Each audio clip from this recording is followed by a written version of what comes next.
Hi friends, வணக்கம் and welcome to செட்டியாஸ் kitchen. இன்றைக்கி நம்ம கிச்சனில் உங்களுக்காக ஸ்பெஷலாக குட்டீஸ்க்காக ப்ரெட்டை வச்சு குலாப் ஜாமுன் செய்ய போகிறேன். இது நல்ல டேஸ்ட்டாக இருக்கும், ஈஸியாக செஞ்சிடலாம். வாங்க எப்படி செய்கிறதுன்னு பார்ப்போம். ப்ரெட்டு குலாப் ஜாமுன் செய்கிறதுக்கு 10 ஸ்லைஸ் ப்ரெட் எடுத்து வச்சுருக்கேன். இதில் உள்ள எட்ஜஸை நம்ம கட் பண்ணி எடுத்துக்கலாம்.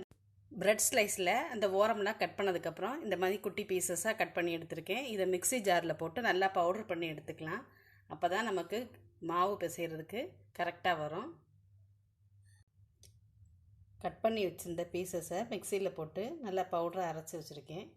இதில் கொஞ்சம் பால் எடுத்துருக்கேன். இந்த பாலை சேர்த்து பிசைஞ்சுக்கலாம் மாவை. ரொம்ப பால் சேர்த்துற வேண்டாம், கொஞ்சம் கொஞ்சமாக சேர்த்துக்கலாம். உருண்டைகள் உருட்டுற அளவுக்கு வந்தால் போதும்.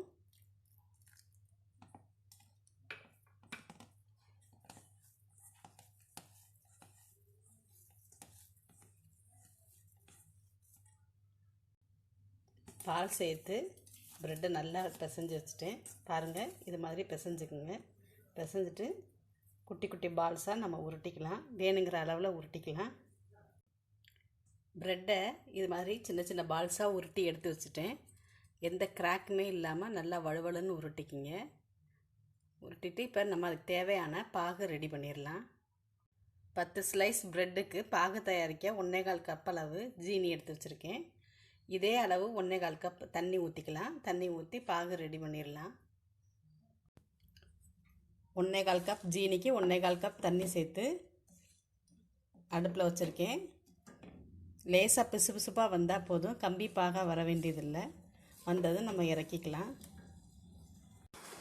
பாகு ரெடி ஆயிடுச்சு. இந்த டைமில் நான் 2 ஏலக்காய் பொடி பண்ணி வச்சுருக்கேன். அதை அதில் சேர்த்துக்கிறேன். சேர்த்துட்டு இறக்கிக்கலாம். குலோப்ஜானை நம்ம பொரிச்சு எடுத்துக்கலாம். அடுப்பை ஆஃப் பண்ணிடுறேன். வாணலியில் எண்ணெய் ஊற்றி வச்சுருக்கேன். அதோட 1 ஸ்பூன் அளவு நெய் சேர்த்துக்கலாம். இந்த மாதிரி ஸ்வீட் செய்யும்போது கொஞ்சம் 1 ஸ்பூன் நெய் சேர்த்துக்கிட்டா நல்லா ஃப்ளேவர் கொடுக்கும் நெய். இப்போ நம்ம உருட்டி வச்சுருக்க உருண்டையெல்லாம் பொரிச்சு எடுத்துக்கலாம். மீடியம் ஃப்ளேமில் வச்சுக்கோங்க, இல்லாட்டி வெளியில் கருகிரும்.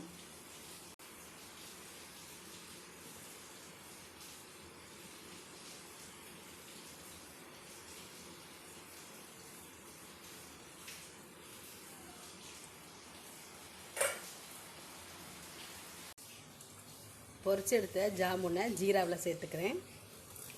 சேர்த்து நல்லா கலந்து விட்டுலாம். இதே மாதிரி மற்றதையும் பொரிச்சு எடுத்துக்கலாம். நம்மளோட ப்ரெட் குலாப் ஜாமுன் ரெடி ஆயிடுச்சு. நல்ல டேஸ்ட்டாக இருக்கும். இந்த ப்ரெட்டை வச்சு ஈஸியாக செஞ்சிட முடியும். 10 நிமிஷம் தான் ஆகும் செய்கிறதுக்கு. நீங்கள் எல்லோரும் ட்ரை பண்ணி பாருங்கள். பாருங்கள் இவ்வளோ அழகாக வந்திருக்குன்னு, ஜூஸியாக.